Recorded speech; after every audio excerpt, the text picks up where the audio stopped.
Hi, good morning, students. This is your English teacher, Manoj Kumar Verma. In the last video, I have taught you some figure of speech. Today, the remaining figure of speech I am going to discuss with you. First is alliteration. Alliteration is a literary device in which a series of words begins with some consonant sound is called an alliteration. For example, has given my heart and some save some part. In the first line, the word has starts with H and the last word is starts with H. So the same consonant sound is repeated, so it is said alliteration. In the second line, save some, so S sound is repeated in the words given here, so it is good example of alliteration. Second is symbolism.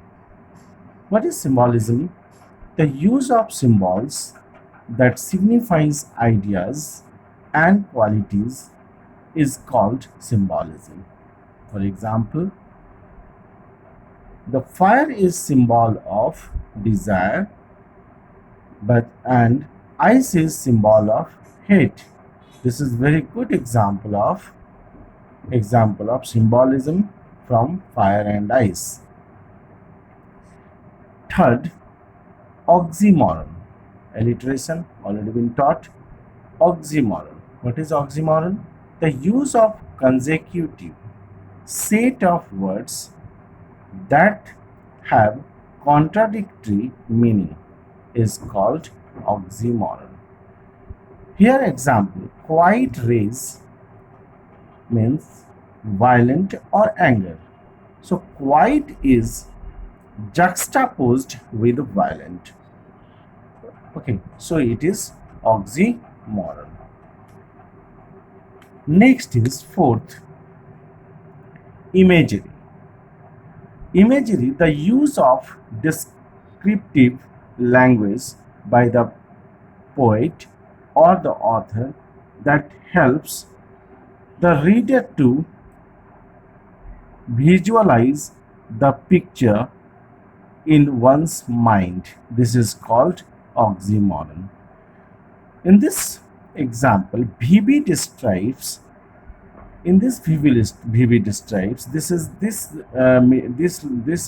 example in which it is describing about the tiger, that his side, his body is covered with stripes. So this is a good imagery created by the poet in the poem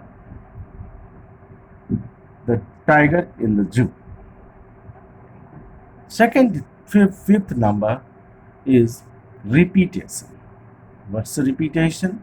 The repetition of words that produce deeper levels of emphasis or emotional effect is called repetition. In the example, the brilliant stars, brilliant eyes. So here brilliant word is repeated in the two consecutive lines. So this is called repetition.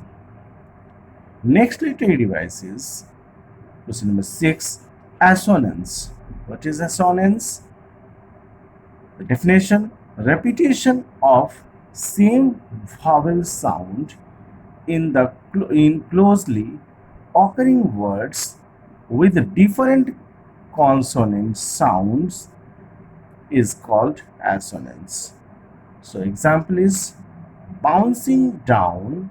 So here is the bouncing, the OU is the pronunciation and the same is OW is the pronunciation. So aun is there, so it is called, and these two vowels are having the same pronunciation, so it is called assonance. Okay, so next is anaphora. Anaphora is the deliberate repetition of first part of the sentence. Hmm. The deliberate repetition of first part of the sentence in order to achieve an artistic effect is known as anaphora. The first part is repeated. So, don't bite your nail, Amanda. Don't hunch your soldiers, Amanda. So here it is two lines, and both lines starts with don't. So it is a very nice example of anaphora. Last is irony. Irony is what? Irony lies in an event that is contrary to what the reader expects or what is the truth. Example, the post office employees are a bunch of crooks. Here the speaker is saying that post office employees are bunch of crooks, means cheater, but in fact they are not cheater. So this is an example. My dear students, irony is of three types. First is verbal irony. What is verbal irony? It occurs when the speaker intentions is opposite to what he or she is speaking. The speaker's intention is opposite of what he or she is speaking. This is called verbal irony. Look at an example. A character stepping out with hurricane and saying, "What nice weather we are having." See, this is very good example of verbal irony. Next is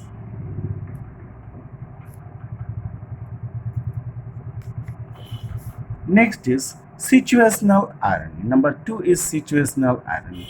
An irony involving a situation in which the actions have an effect that is opposite from what was intended, so that the outcome is contrary to what was expected. This is called situational irony. For example, a fire station burns down. This is unexpected because one would assume the fire chief would keep his house on building safe. This is example, and one more example is a marriage counselor files for the divorce. So this is the example of situational irony. Dramatic irony. Dramatic irony is that irony it occurs when the audience understands about the character's actions, but the characters do not. Okay, that means audience understand, but the character does not understand. So this is called dramatic irony. For example, the girl in a horror film hides in a closet where the killer just went. The audience knows that killer is there, but the girl does not know. So this is very nice example of dramatic irony. Well, dear students, this is all I taught you in literary devices. There are a lot of literary devices, but it is not possible to teach all. But all the important literary devices that are used for class 10, I have taught you, and I think that these literary devices is useful and fruitful to you. And if you go through, and I'm sure that any question could be asked in board exam class 10, and you can write down easily. So repeat this thing and watch the video you can understand easily. Thank you very much.